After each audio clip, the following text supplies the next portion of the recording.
Une fois que vous êtes sûr de l'emplacement de votre sujet et du paysage, il vous faudra simplement sur votre appareil contrôler 2-3 choses. Donc la première, c'est de savoir bien utiliser le bouton Info positionné ici sur l'arrière de l'appareil. Avec le pouce, quand vous appuyez sur Info, vous avez des petites informations supplémentaires sur le contour de la vision à l'arrière. Donc en appuyant plusieurs fois sur Info, ces menus apparaissent et disparaissent. Une, ça disparaît. Deux, ça fait apparaître des premières informations. Trois, d'autres informations sur les côtés. Donc, et encore une fois, vous pouvez simplement faire apparaître ce que l'on appelle un histogramme pour savoir s'il y a suffisamment de lumière sur votre ambiance lumineuse, si l'exposition globale de la photo est bonne ou pas grâce à ce graphique. Et puis aussi le positionnement sur l'assiette de l'appareil photo, à savoir si vous êtes bien droit, horizontal, pour faire des photos de niveau. Par exemple, pour faire en sorte que la mer soit bien horizontale et non pas inclinée à cause de votre appareil. Donc si vous faites disparaître tous ces menus, vous appuyez encore une fois, vous voyez que tout disparaît. Maintenant, si j'ai besoin simplement de voir quelques informations, j'appuie une ou deux fois, voilà. Et sur le côté droit, par exemple, pour entrer dans ces menus de réglage, je rappelle qu'il faut simplement appuyer sur le bouton Quick Set pour rentrer et faire des modifications. Donc, grâce à ça, je vais pouvoir voir si effectivement, en bas de l'écran, il se dispose le correcteur de lumière qui est accessible très rapidement grâce au plus et moins. Le correcteur de lumière, ça permet de changer la lumière de votre photo directement en visu sur l'écran. Donc pour pouvoir avoir accès à ce petit plus et moins qui donne des valeurs entre -3 et +3, ça va nous permettre de faire des correctifs en lumière grâce au petit plus et moins qui est positionné sur la droite de l'appareil.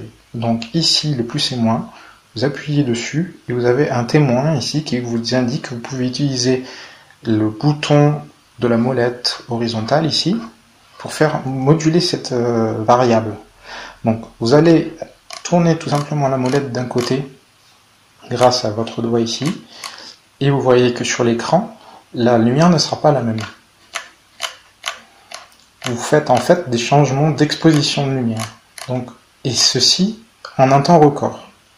Ceci dit, c'est pas pour autant que le cibleur est bien positionné. Ce sera quand même à vous de faire en sorte que le sujet soit bien sélectionné. Voilà, si je mets par exemple l'appareil à zoomer et de me rapprocher de l'écran, et de me rapprocher du sujet grâce au zoom, maintenant j'ai le cibleur qui est sur la peluche, je vais pouvoir appuyer sur plus et moins, faire apparaître la sélection en bas, et ensuite faire un assombrissement de la photo ou un éclaircissement de la photo. Ensuite, j'appuie sur le bouton déclencheur pour qu'il fasse une mesure du sujet. Voilà. Et grâce au bip, on voit que la mise au point est bien faite. Et comme ma lumière est bien réglée, que je viens de faire juste à l'instant, grâce au bouton plus et moins du correcteur de lumière, je peux me dire que la photo sera calibrée exactement comme je le vois à l'écran. Donc je fais un déclenchement, et si j'entends un bip un peu long, ça veut dire que le retardateur est mis à votre disposition. Il va falloir peut-être l'enlever. Voilà, la photo vient d'être faite avec les bonnes lumières comme je le choisissais. J'ai vu que le retardateur était activé, je vais donc choisir de l'enlever tout de suite. Grâce au Quick Set, je vais entrer dans le menu en haut.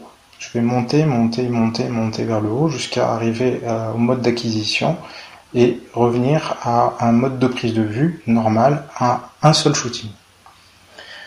Je vais revenir sur la photo, dézoomer un peu, rezoomer si besoin, appuyer sur le petit plus et moins du correcteur de lumière pour faire en sorte de choisir à changer la lumière.